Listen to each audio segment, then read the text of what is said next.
on va commencer un nouveau chapitre et ce chapitre c'est comment décrire un mouvement. Normalement on aurait dû faire un chapitre de chimie mais comme le chapitre qu'on devait faire de chimie est très expérimental, j'ai préféré le garder pour plus tard.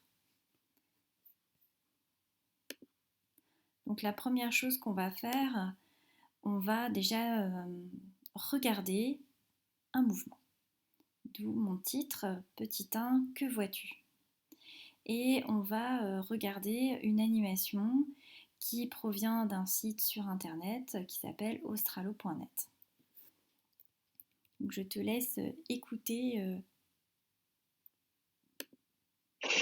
Bonjour à chacun. Donc nous allons regarder une animation que j'ai trouvée sur le site australo.net. Et dans cette animation, nous allons observer tout d'abord 3 voitures. Donc une bleue, une rouge et une jaune. Et nous allons nous placer pour les observer sur le bord de la route.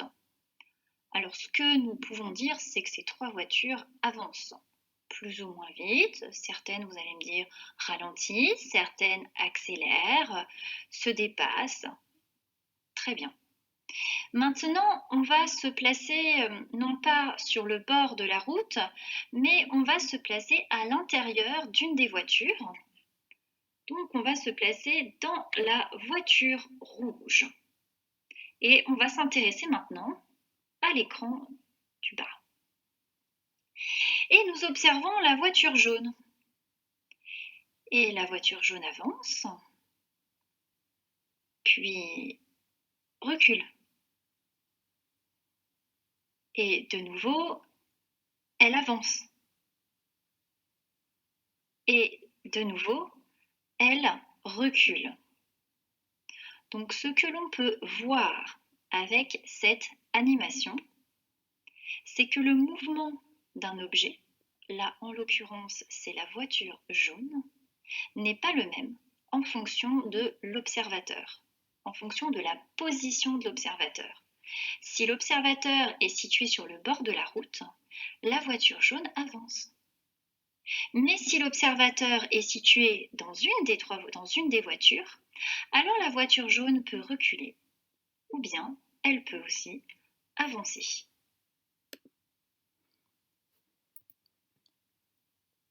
Donc à partir de cette animation, eh bien, on va pouvoir noter une première conclusion que je t'invite à reprendre dans ton cahier. C'est que le mouvement, déjà, c'est une définition, c'est le déplacement d'un objet ou d'une personne par rapport à un observateur. Et donc, 2 points importants, quand on décrit un mouvement, qu'est-ce que je dois préciser? Eh bien, je dois préciser qui observe le mouvement, c'est ce qu'on nommera l'observateur, et je dois préciser la personne ou l'objet que j'observe. Et chose très importante qu'on a pu voir grâce à l'animation, le mouvement d'un objet ou d'une personne, ça dépend de la position de l'observateur.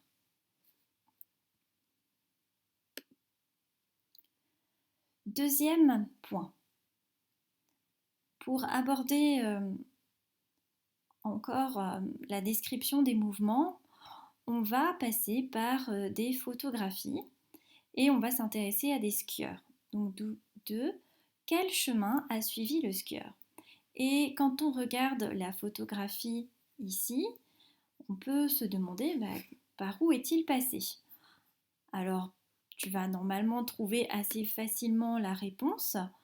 Bien, le skieur, on voit ses traces. Donc, je vais souligner le chemin du skieur. Alors, désolée, je ne suis pas très douée.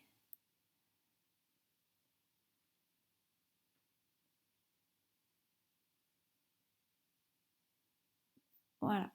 Alors, ceci, ça va représenter le chemin du skieur. Ou alors le trajet du skieur. C'est ce qu'on appellera la trajectoire.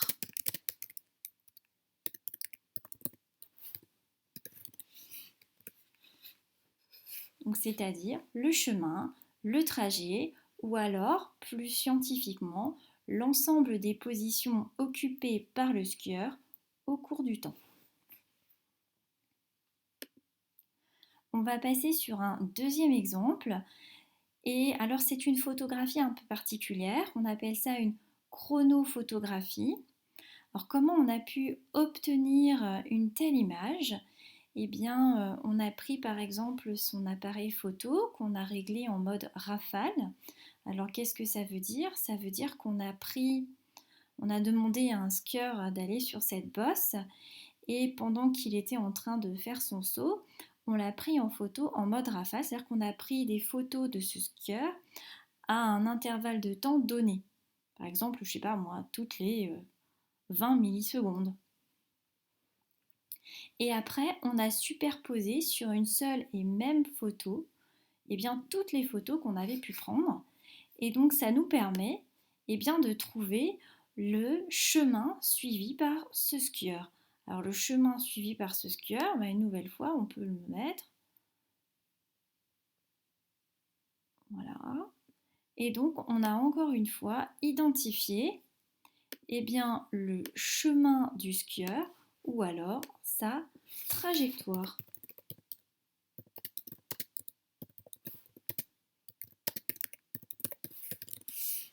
Oups. Donc, en conclusion de cette partie, quand je décris le mouvement d'un objet, je dois donner la trajectoire de l'objet. Et la définition de la trajectoire, donc c'est le trajet, c'est le chemin, mais plus scientifiquement, c'est l'ensemble des positions occupées par un objet au cours du temps. Ce qu'on voit bien dans la chronophotographie.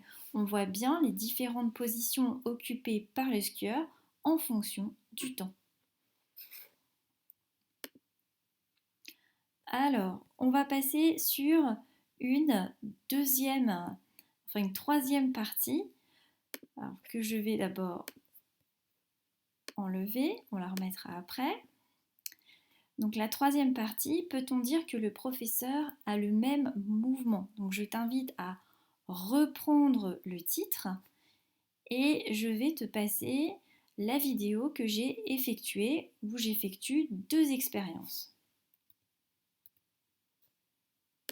Oui. Bonjour, je vais faire 2 expériences. Première expérience.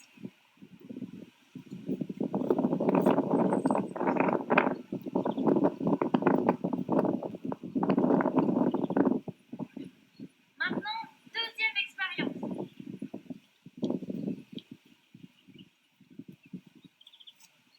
Voilà, à partir de ces 2 expériences, est-ce que tu peux dire que j'ai eu le même mouvement? Voilà, est-ce que dans mes 2 expériences, est-ce qu'on peut dire que j'ai le même mouvement? Alors déjà, tu peux dire que j'ai fait le même trajet, donc que j'ai la même trajectoire.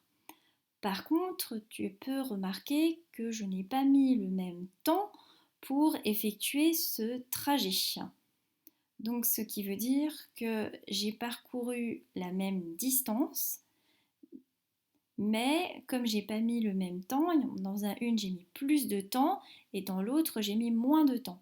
Qu'est-ce que ça veut dire? Ça veut dire que j'ai bien parcouru le même chemin, mais par contre je ne l'ai pas parcouru à la même vitesse. Et quand on décrit un mouvement, eh bien on doit parler de la vitesse de l'objet ou de la personne que l'on observe.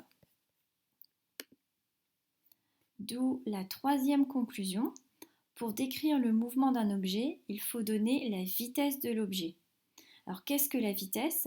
La vitesse d'un objet, c'est la distance parcourue par cet objet pendant un certain temps. Et la vitesse, on va l'exprimer en mètres par seconde. Ça, c'est ce qu'on appelle l'unité légale de la vitesse, mais on utilise aussi bien souvent le kilomètre par heure. Alors j'insiste beaucoup sur le par. Bien souvent, quand je demande une vitesse, eh bien, on va me dire 130 km/h.